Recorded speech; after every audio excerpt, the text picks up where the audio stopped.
Ahora, comencemos.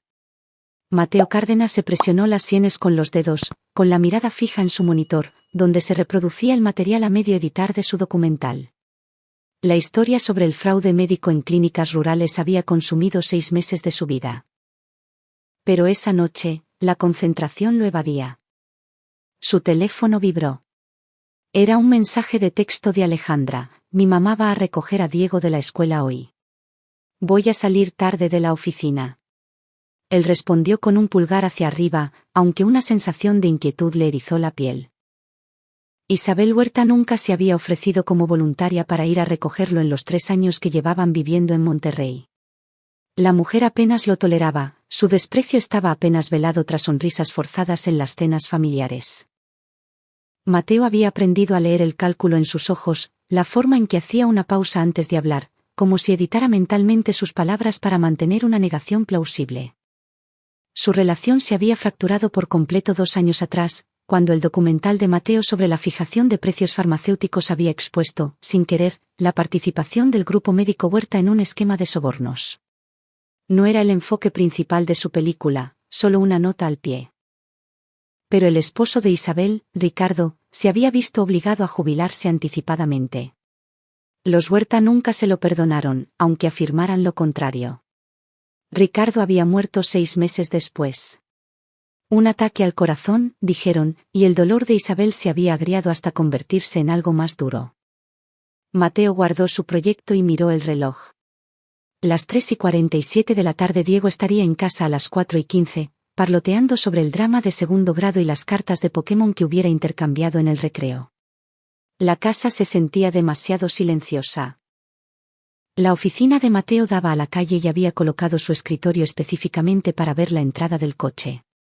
Para las 4:30, su inquietud se había convertido en preocupación. Llamó a Alejandra.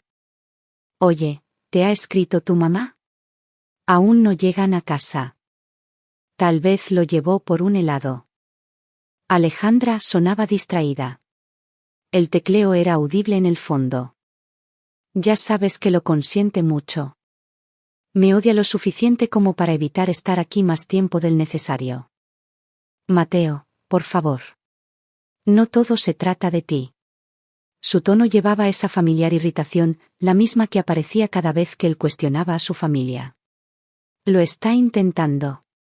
Solo dale una oportunidad. Él terminó la llamada y marcó el número de Isabel. Mandó directo al buzón de voz. Lo intentó una y otra vez. Para las 5 de la tarde, había llamado 18 veces. Se puso en contacto con la escuela. Sí, señor Cárdenas. Diego se fue con su abuela a las 3:05, confirmó la administradora. Mostró su identificación y estaba en la lista de personas autorizadas. ¿Diego parecía estar bien? ¿Dijo algo? Parecía estar bien, emocionado, de hecho.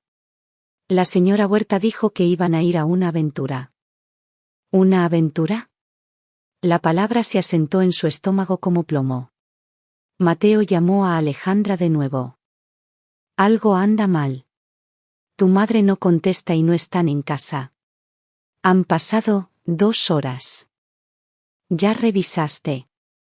He revisado todo. Llamé a la escuela. Lo recogió a las 3 y dijo que iban a ir a una aventura. Alejandra, ¿cuándo ha usado tu madre esa palabra? Silencio. Voy para la casa. A las 6 de la tarde, Mateo llamó a la policía. Tomaron sus datos, pero no parecían preocupados. Familiar autorizado para recogerlo. Probablemente solo sea un malentendido. Vuelva a llamar si no están en casa para las 9:00. Alejandra llegó a las 6:30, su compostura profesional se estaba resquebrajando. Intentó llamar al teléfono de su madre repetidamente y dejó mensajes de voz que pasaron de lo casual a lo desesperado. Llamaron a las amigas de Isabel, a su club de canasta, a su hermana en la Ciudad de México. Nadie la había visto. Tal vez tuvo problemas con el coche, dijo Alejandra, caminando de un lado a otro en la cocina. Su teléfono podría estar muerto durante 3 horas y no encontraría la forma de llamar. ¿Qué estás insinuando, Mateo? Que mi madre secuestró a nuestro hijo. Estoy insinuando que algo está muy mal. Esperaron.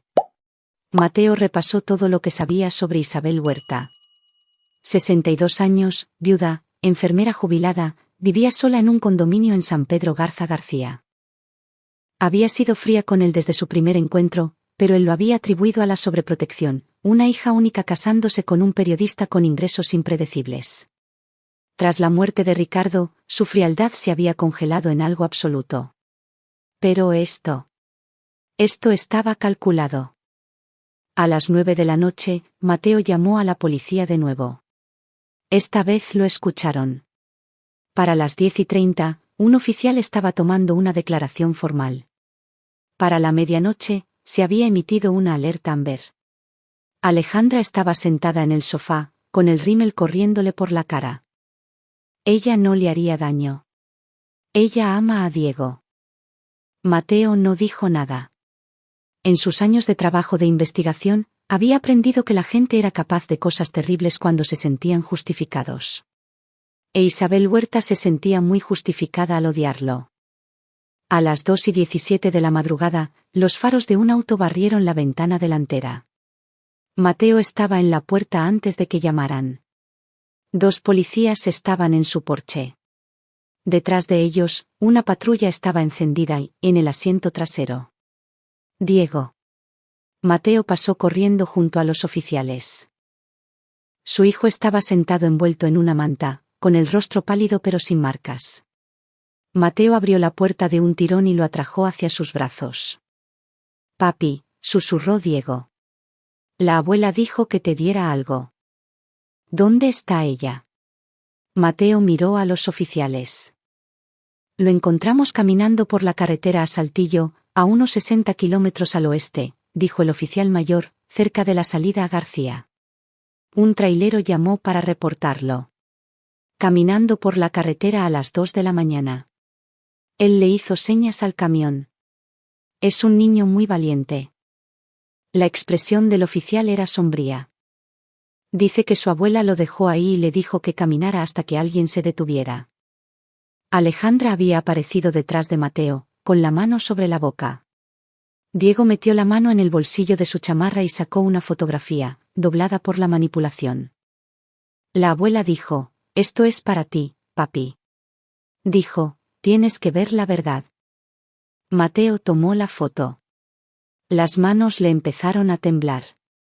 Mostraba a Alejandra, su esposa desde hacía 8 años, sentada en un restaurante desconocido. Frente a ella estaba un hombre que Mateo reconoció, Daniel Solís, colega de Alejandra en el grupo médico Huerta, la empresa que su padre había fundado. Pero ese no era un almuerzo de negocios. La mano de Alejandra cubría la de Daniel sobre la mesa, su expresión era suave, de una forma que Mateo no había visto dirigida hacia él en años. La marca de tiempo en la esquina indicaba que era de hacía 3 meses. Pero no fue eso lo que le heló la sangre. Sujeta a la foto había un acta de nacimiento. El acta de nacimiento de Diego, no la que Mateo tenía en el archivero, sino un documento original emitido por el hospital. Bajo el rubro de padre, el nombre no era Mateo Cárdenas. Era Daniel Solís. Alejandra gritó. El sonido fue primario, aterrorizado, no por el descubrimiento, sino por lo que vendría después. Mateo miró a su hijo, al niño que había criado desde que nació, cuyos primeros pasos había filmado, cuyas pesadillas había ahuyentado. Los ojos de Diego eran del mismo verde que los de Alejandra, pero su nariz, su barbilla, la forma en que sus orejas se asentaban contra su cabeza. Mateo siempre había pensado que eran de la familia de Alejandra. Ahora veía que eran de Daniel Solís. Señor Cárdenas, el oficial dio un paso adelante. ¿Hay algo que debamos saber? La mente de Mateo trabajó con la precisión que lo había hecho excelente en su trabajo. Isabel no había abandonado a Diego por crueldad. Había planeado esa revelación y la había sincronizado a la perfección. Quería destruir a Mateo de la misma forma en que él había destruido a Ricardo. No con violencia, sino con la verdad. Con la devastación de saber que toda su vida estaba construida sobre una mentira. Quería que lo perdiera todo. Tenemos que empacar, dijo Mateo en voz baja. Le entregó la foto a Alejandra y observó cómo se le desencajaba el rostro.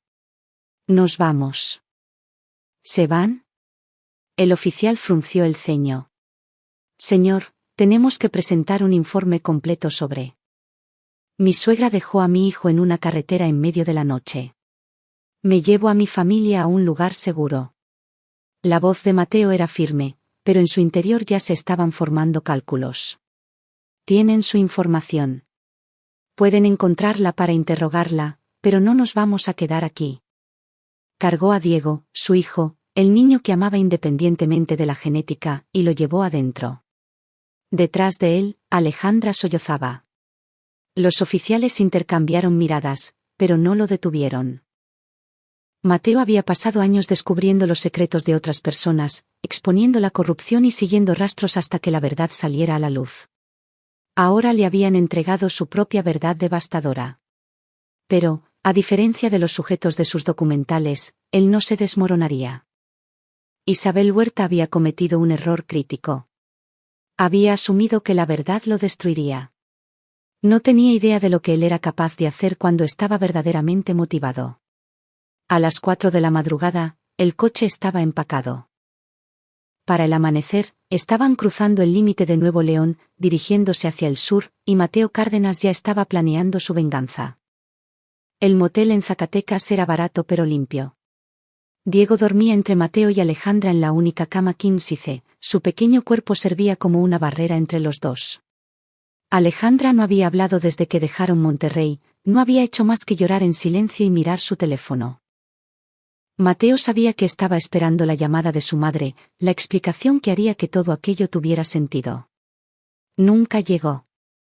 Mateo se sentó en el baño con la puerta entreabierta y su laptop equilibrada sobre la tapa del inodoro, revisando todo lo que podía encontrar sobre Daniel Solís. 34 años, representante de ventas farmacéuticas del Grupo Médico Huerta. Por supuesto, estaba divorciado. Sin hijos registrados en ningún registro público. Pero, claro, Diego no aparecería. El acta de nacimiento que Mateo tenía era fraudulenta. Creada para nombrarlo a él como el padre. Su teléfono vibró. Un mensaje de texto de un número desconocido. No debiste habernos expuesto, Mateo. Esto es lo que te mereces. Isabel. Había usado un teléfono desechable. Imposible de rastrear. Inteligente. Él le respondió, abandonaste a un niño de 7 años en una carretera. Cometiste un delito grave. Te lo devolví, ¿no? No pasó nada. Solo te mostré la verdad sobre tu esposa mentirosa. De nada. Mateo apretó la mandíbula. Llegó otro mensaje, Daniel ha sido un mejor padre que tú de todos modos. Lástima que nunca volverás a ver a Diego una vez que Alejandra se dé cuenta de que no te necesita. Tomó capturas de pantalla de la conversación y las guardó en 3 servicios en la nube diferentes. Luego comenzó a investigar en serio. Isabel Huerta, nacida Isabel Valdés, criada en Puebla, licenciada en enfermería por la UAP, se casó con Ricardo Huerta en 1978.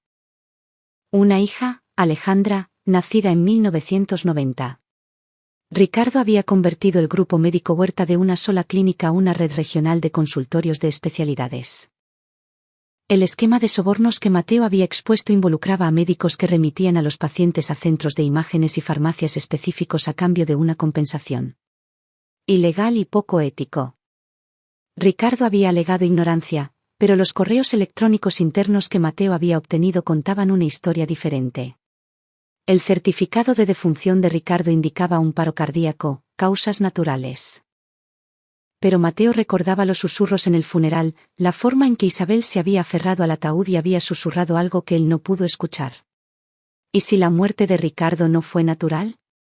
¿Y si el estrés de haber sido expuesto? No. Mateo se detuvo. Ese camino llevaba a la paranoia. Debía enfocarse en lo que se podía probar. Abrió las redes sociales de Daniel Solís. El hombre mantenía sus cuentas privadas, pero Mateo tenía recursos. Abrió su lista de contactos encriptada y le envió un mensaje a Marcos Chávez, un excolega que ahora trabajaba en recuperación de datos. Necesito una verificación exhaustiva de antecedentes. Daniel Solís, Monterrey. Todo, finanzas, comunicaciones, viajes. Y sobre Isabel Huerta, necesito saber a dónde fue ayer. Marcos respondió en cuestión de minutos. ¿Es por Diego? Escuché lo de la alerta Amber. ¿Están bien? ¿Qué tan rápido puedes trabajar? Dame 12 horas. Mateo cerró la laptop y regresó a la cama. Diego se agitó, buscándolo en sueños. Mateo tomó su pequeña mano. Papi. La voz de Diego estaba nublada por el sueño. ¿Ya estamos a salvo? Sí, campeón. Estamos a salvo. La abuela daba mucho miedo. Dijo cosas malas de ti. A Mateo se le oprimió el pecho. ¿Qué tipo de cosas? Dijo, me robaste de mi verdadero papá. Dijo, eres un mentiroso que lastima a la gente. Los ojos de Diego se abrieron brillantes en la penumbra. Pero tú eres mi papi, ¿verdad? Siempre, dijo Mateo. Nada cambiará eso. Alejandra se movió al otro lado de Diego. Mateo, susurró. Tenemos que hablar por la mañana. No, ahora. Ella se levantó de la cama con cuidado y fue al baño. Mateo la siguió, dejando la puerta abierta para poder ver a Diego bajo la dura luz fluorescente. Alejandra se veía mayor que sus 34 años. Necesito explicarte. Te acostaste con Daniel Solís. Te embarazaste. Mentiste al respecto durante 7 años. ¿Qué hay que explicar? Fue antes de que nuestra relación fuera en serio. Antes de que habláramos de matrimonio. Mateo rió con amargura. Llevábamos 2 años saliendo cuando te embarazaste. Vivíamos juntos. Tú nunca estabas cerca. La voz de Alejandra subió de tono y luego bajó a un áspero susurro. Siempre viajando para tus documentales. Siempre persiguiendo la siguiente historia. Daniel estaba ahí. Él me escuchaba. Fue una sola vez, Mateo. Un error que creó a un niño. Yo no lo sabía. Pensé. Esperaba. Se detuvo. Los tiempos coincidían bastante. Me convencí de que tú eras el padre. ¿Hasta cuándo? ¿Cuándo lo supiste con seguridad? El silencio de Alejandra fue respuesta suficiente. Lo has sabido todo este tiempo, dijo Mateo lentamente. Desde la prueba de paternidad al nacer. No, le hicieron una prueba de tipo de sangre a Diego y lo vi. Lo sospeché, pero nunca lo confirmé. No quería saberlo. Pero tu madre sabía cómo. Yo se lo dije. Cuando sospeché, me dijo que nunca te lo contara, que destruiría a nuestra familia. Alejandra le agarró el brazo. Mateo, por favor. Te amo. Diego te ama. Podemos superar esto. Tu madre abandonó a nuestro hijo en una carretera porque expuse los crímenes de tu padre. Crímenes que él cometió, Alejandra. Crímenes que lastimaron a las personas. Estaba bajo mucha presión. La empresa estaba pasando por dificultades y él tomó malas decisiones. Pero tú lo destruiste. Lo pusiste todo en tu documental como si fuera un villano. Él era un villano. Defraudó al seguro médico público por millones. Los pacientes se sometieron a procedimientos innecesarios porque a sus médicos les pagaban por recomendarlos. Y el estrés lo mató. La máscara de Alejandra finalmente se rompió por completo. Tuvo un ataque al corazón 3 semanas después de que se estrenara tu película. Mi madre ha estado sola desde entonces y te culpa. Nosotras. Se detuvo. Ambas me culpan. Mateo dio un paso atrás. De eso se trata esto. Me has estado castigando durante 2 años. He estado tratando de perdonarte. ¿Por hacer mi trabajo? ¿Por exponer un fraude? ¿Por matar a mi padre? Las palabras quedaron suspendidas entre ellos. Diego gimió desde la otra habitación. Mateo pasó junto a Alejandra y regresó con su hijo, lo abrazó con fuerza. El rostro febril de Diego se presionó contra su cuello. Alejandra se quedó en el marco de la puerta del baño, llorando de nuevo. No quise decir eso. Sí, sí quisiste.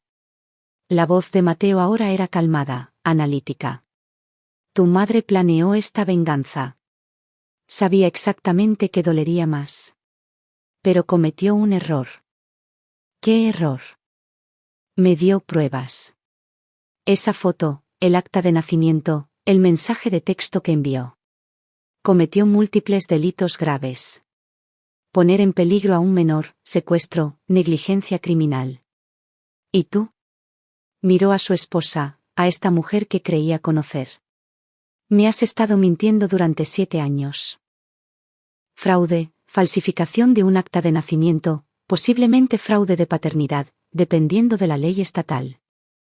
¿Vas a hacer qué? ¿Hacer que nos arresten? Me voy a asegurar de quedarme con mi hijo, el que he criado, amado y protegido mientras tú y tu madre conspiraban en mi contra. El teléfono de Mateo vibró. Marcos ya estaba enviando los datos preliminares. Alejandra palideció. Mateo, por favor, piensa en lo que estás haciendo. Estoy pensando con mucha claridad. Besó la coronilla de Diego. Intenta dormir, Alejandra. Mañana, vamos a tener una conversación muy diferente. Ella se retiró a la otra cama, acurrucándose sobre sí misma. Mateo sostuvo a Diego y se desplazó por los hallazgos iniciales de Marcos. Daniel Solís tenía una deuda significativa por apuestas, basado en el patrón de transacciones. Isabel Huerta había hecho varios retiros grandes durante el último mes, sumando cerca de 860,000 pesos. Estaban planeando algo más grande que solo revelar la verdad. Querían la custodia de Diego. Mateo sonrió en la oscuridad. Habían mostrado sus cartas demasiado pronto. Dejaron que la emoción superara la estrategia. Ese fue su segundo error. Para el amanecer, ya tenía el esqueleto de un plan. Para cuando Diego se despertó pidiendo el desayuno, Mateo sabía exactamente cómo terminaría esto. Y tanto Isabel Huerta, como Daniel Solís, e incluso Alejandra, aprenderían qué sucedía cuando arrinconabas a un periodista de investigación. Le habían entregado todas las municiones que necesitaba. Ahora solo tenía que decidir hacia dónde apuntar. 3 días después, estaban en Querétaro. Mateo había alquilado un pequeño departamento bajo un nombre corporativo, pagando 6 meses por adelantado en efectivo. Inscribió a Diego en una nueva escuela como Diego Barroso, usando documentos falsificados que Mateo había obtenido a través de canales que había cultivado durante sus años de trabajo de investigación. Alejandra se movía como un fantasma por el lugar. Su teléfono aferrado en la mano, esperando llamadas que nunca llegaban. Isabel Huerta había desaparecido. Sin actividad en sus tarjetas de crédito, sin señales de celular, sin actividad en su condominio. La policía de Monterrey había emitido una orden de arresto en su contra. Pero encontrarla era otro asunto. Mateo sabía que ella también había planeado esto. Tenía recursos, conexiones y una ventaja inicial. Pero Mateo tenía algo mejor. Tenía a Marcos Chávez. La encontré, dijo Marcos a través de una videollamada encriptada. Está en Jalisco, en un pueblito llamado Mazamitla. Está usando el nombre de Isabel Valdés. Alquiló una cabaña a través de una compañía de bienes raíces que no hace preguntas.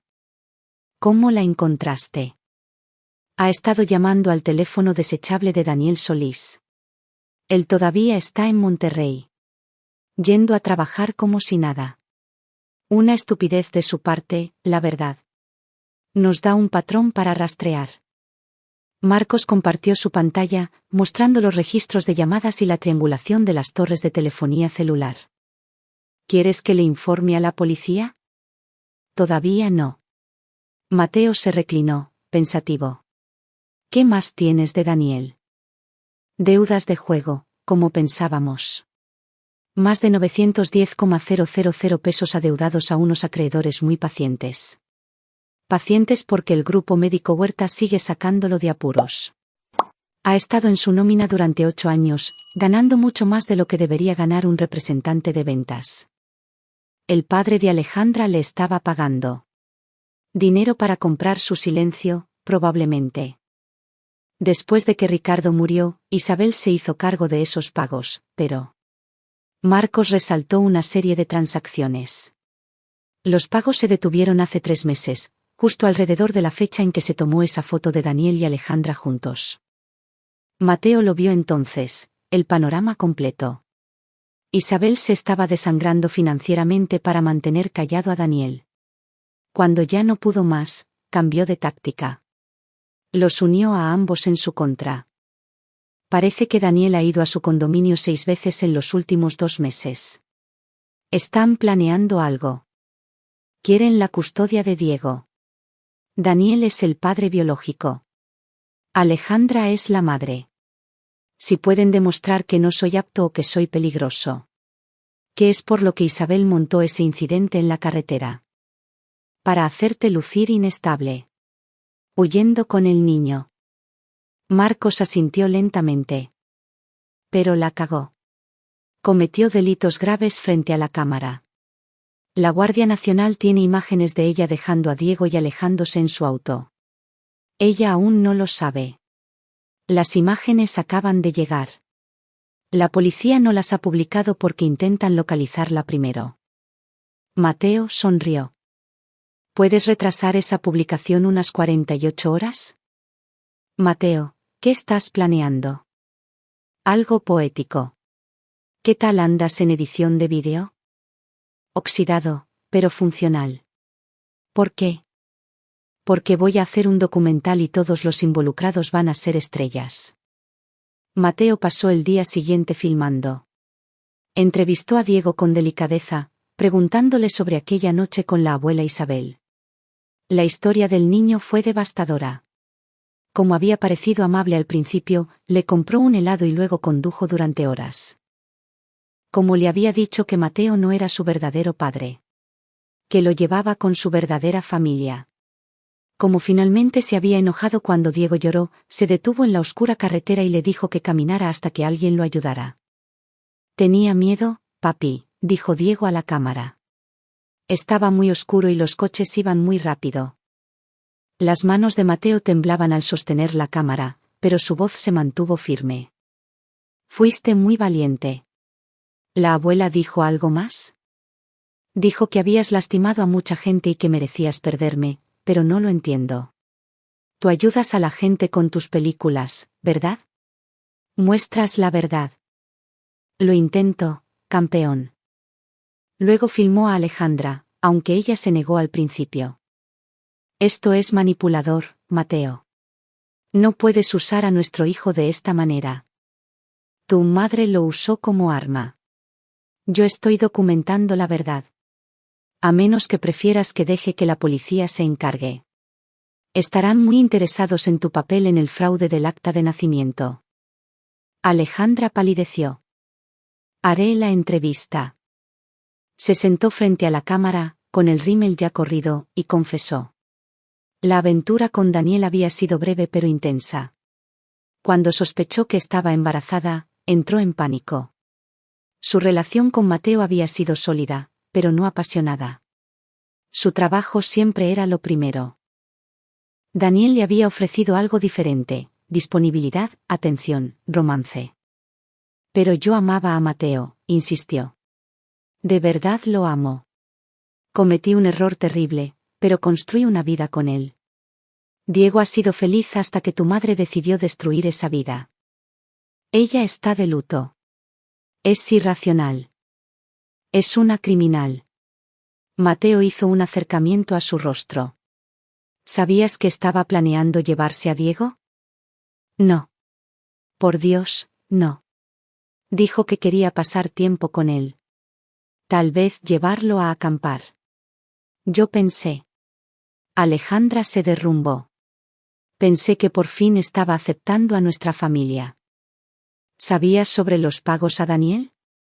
Su vacilación fue condenatoria. Papá dijo que eran honorarios de consultoría durante 8 años. 1,300,000 pesos anuales para un representante de ventas. No hice preguntas. Porque lo sabías, dijo Mateo suavemente. Sabías que era dinero para mantenerlo callado. Te beneficiaste de ello. Apaga la cámara, Mateo. Por favor. Lo hizo, pero el daño ya estaba hecho. En la grabación, Alejandra había admitido tener conocimiento de los pagos, había confirmado la aventura y había revelado que Isabel la manipuló para que le permitiera recoger al niño en la escuela. Lo siguiente que Mateo necesitaba era a Daniel Solís. Marcos saqueó el correo electrónico de Daniel, fue un juego de niños, aparentemente, ya que Daniel usaba la misma contraseña para todo. Lo que encontraron fue explosivo. Correos electrónicos entre Daniel e Isabel que databan de meses atrás y en los que discutían estrategias de custodia. Daniel había consultado a un abogado sobre los derechos parentales. Isabel había investigado cómo demostrar que Mateo era un padre no apto, incluso recopilando artículos antiguos sobre los sujetos de sus documentales que lo habían amenazado. Pero la prueba más contundente era reciente, un borrador de un acuerdo de custodia preparado por el abogado de Isabel, que otorgaba a Daniel y Alejandra la custodia principal, dejándole a Mateo únicamente visitas supervisadas. Los fundamentos: inestabilidad mental, una profesión de riesgo y un historial documentado de ponerse en situaciones peligrosas que podrían poner en peligro al niño. Habían estado armando un caso mucho antes de aquella noche en la carretera. Mateo llamó a Daniel desde un número enmascarado, haciéndose pasar por un abogado interesado en su caso de paternidad. Daniel, sintiendo a un aliado potencial, habló libremente. Mire, he estado pagando por ese niño durante 7 años a través de Isabel, dijo Daniel, con una voz diminuta a través de la grabación telefónica. Merezco derechos. Mateo Cárdenas es un periodista imprudente que se gana enemigos. Diego no está a salvo con él. ¿Cuál es su relación con el niño? No he convivido mucho con él. Isabel pensó que era mejor esperar hasta que tuviéramos la custodia. Pero biológicamente es mi hijo. Eso tiene que valer para algo. Y Alejandra, la madre, está de acuerdo. Ella sabe que Mateo es peligroso. Después de lo que pasó con su padre, el estrés que lo mató, quiere a Diego lejos de esa vida. Mateo había escuchado suficiente. Le agradeció a Daniel por su tiempo y terminó la llamada. ¿Lo tienes todo? Marcos lo confirmó. Esto, combinado con las imágenes de la carretera y el testimonio de Diego, los entierra. Todavía no, dijo Mateo. Necesito una pieza más. ¿Cuál? Necesito confrontar a Isabel Huerta cara a cara. Y lo necesito en cámara. Marcos se quedó en silencio por un momento. Mateo, eso es peligroso. Ya demostró que es capaz de lastimar a un niño para lastimarte a ti. Lo sé, pero ella cree que ya ganó. Cree que estoy huyendo, escondiéndome, que la verdad me destruyó. Mateo sonrió. Es hora de demostrarle que está equivocada. ¿Cómo la vas a encontrar sin alertar a la policía? Tú me vas a decir exactamente dónde está. Luego, voy a hacerle una visita a solas. Eso es una locura. Tal vez, pero ella me entregó las herramientas para mi venganza. Sería de mala educación no usarlas. Mazamitla, Jalisco, era hermoso de una forma rústica. Todo lleno de pinos y paisajes montañosos. La cabaña rentada de Isabel se encontraba en una hectárea de propiedad aislada, accesible por un sinuoso camino de terracería. Mateo se estacionó a 1 kilómetro de distancia y caminó hasta allí, con su ligero equipo de cámara en una mochila. Era temprano por la mañana y la niebla aún se levantaba del suelo. A través de los árboles, vio humo salir de la chimenea de la cabaña. Ella estaba allí. Mateo instaló una cámara oculta en los árboles con una vista clara del porche delantero de la cabaña, luego se acercó y llamó a la puerta. Isabel Huerta abrió la puerta, con un suéter grueso y sosteniendo una taza de café. Su rostro pasó por varias emociones, conmoción, miedo y enojo, antes de asentarse en una fría satisfacción. Mateo, me preguntaba cuánto tiempo te tomaría encontrarme. 3 días. No eres tan inteligente como crees. Lo suficientemente inteligente como para mostrarte la verdad sobre tu esposa mentirosa. Se apoyó contra el marco de la puerta. ¿Qué se siente saber que Diego no es tuyo? Él es mío en todos los sentidos que importan. La biología es solo un accidente genético. Díselo a un juez. Daniel Solís está preparado para solicitar la custodia. Plenos derechos de paternidad. Daniel Solís es un ludópata degenerado con deudas de más de 910,000 pesos. Te ha estado extorsionando durante años. Eso no se verá bien en la corte. La sonrisa de Isabel vaciló un poco. Él es el padre biológico. Y tú cometiste el delito grave de poner en peligro a un menor.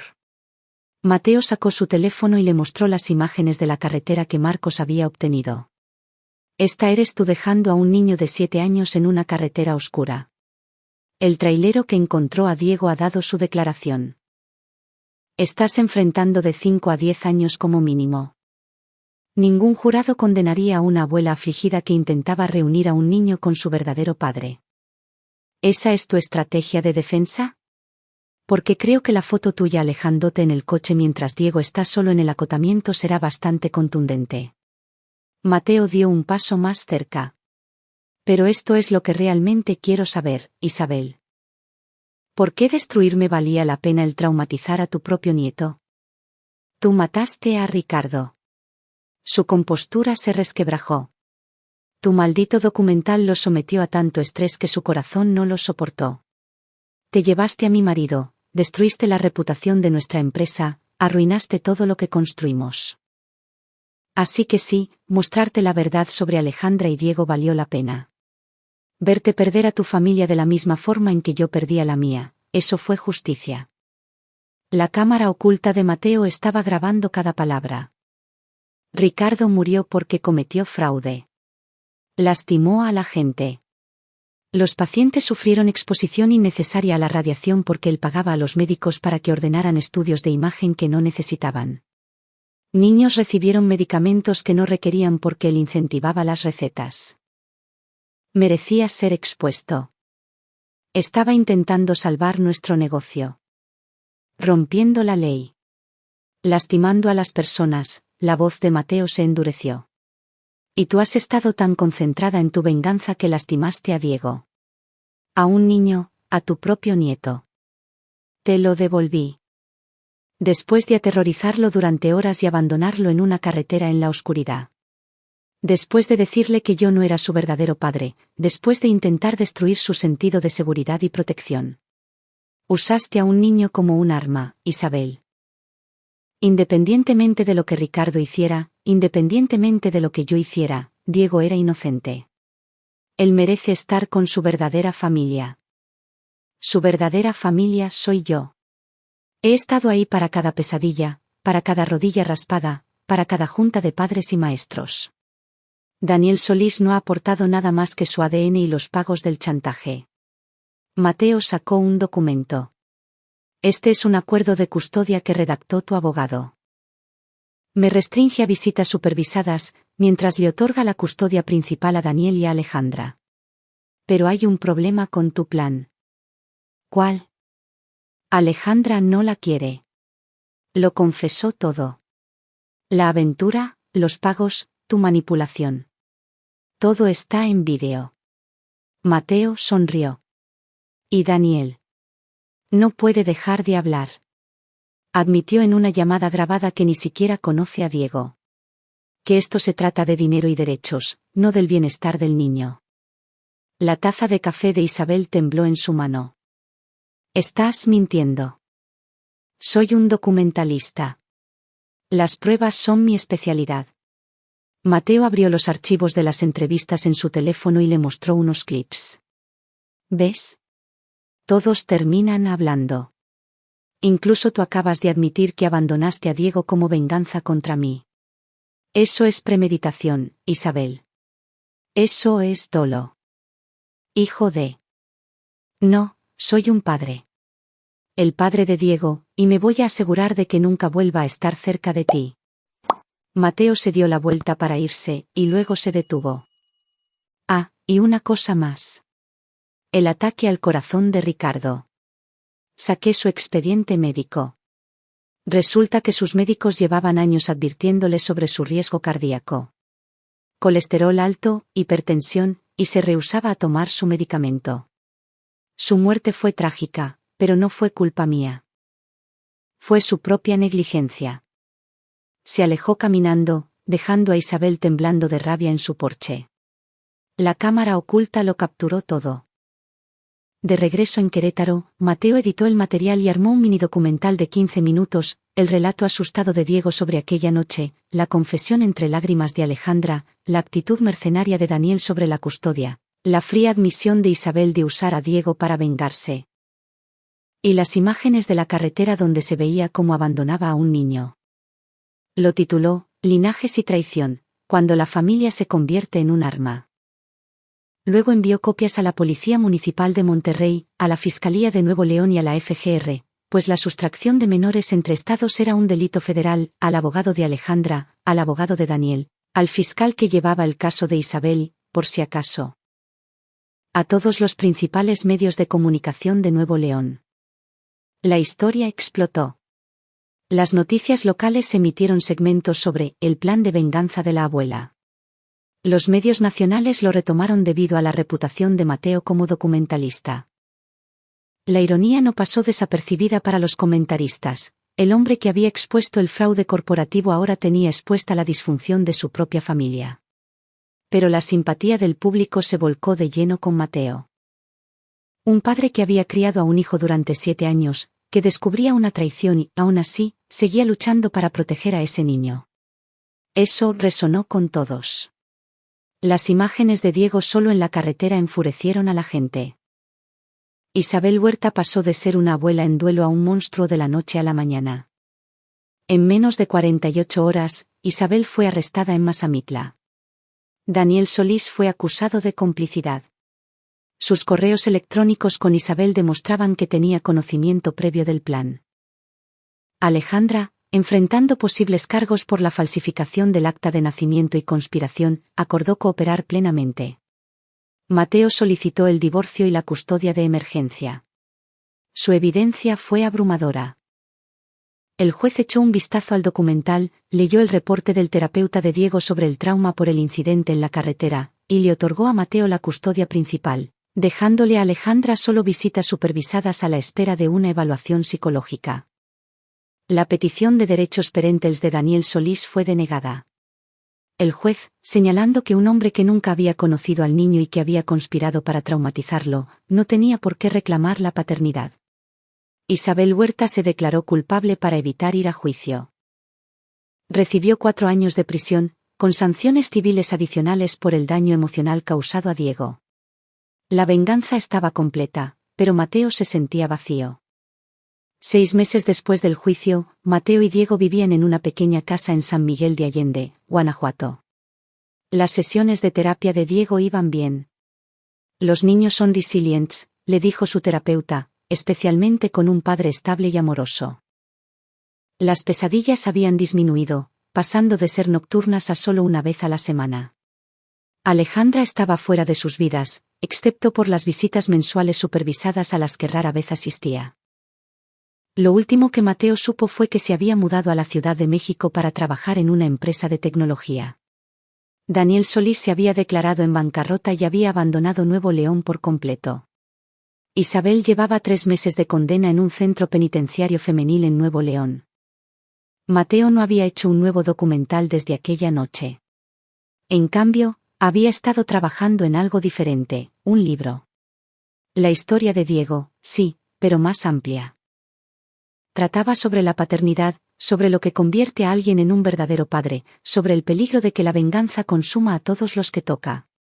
Porque esa era la verdad que había aprendido. La venganza había funcionado.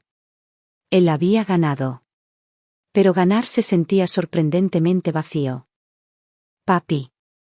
Diego apareció en la puerta de la oficina de Mateo. ¿Podemos ir al parque? Claro que sí, campeón. Mateo guardó su manuscrito y se puso de pie. ¿Quieres llevar tu bicicleta? Sí. Diego corrió a arreglarse, con su entusiasmo intacto a pesar de todo. Mateo lo vio irse y sintió que algo se asentaba en su pecho. No felicidad exactamente, sino paz. Había protegido a su hijo. Había expuesto la verdad. Se había asegurado de que las personas que habían lastimado a Diego enfrentaran las consecuencias. Eso tenía que ser suficiente. Sonó su teléfono. Era Marcos Chávez. Mateo, tienes que ver esto. Marcos sonaba muy alterado. ¿Ver qué? Las comunicaciones de la prisión de Isabel Huerta. Alguien las solicitó a través del INAI y son preocupantes. La paz de Mateo se evaporó. Mándamelas. Los correos electrónicos llegaron unos minutos después. Isabel había estado escribiéndole a alguien. Mensajes que pasaban a través de su abogado, manteniendo oculta la identidad del destinatario. Pero el contenido era claro. Él cree que ganó. Cree que se acabó. Pero me quitó todo. A mi esposo, a mi hija, mi libertad. No lo olvidaré.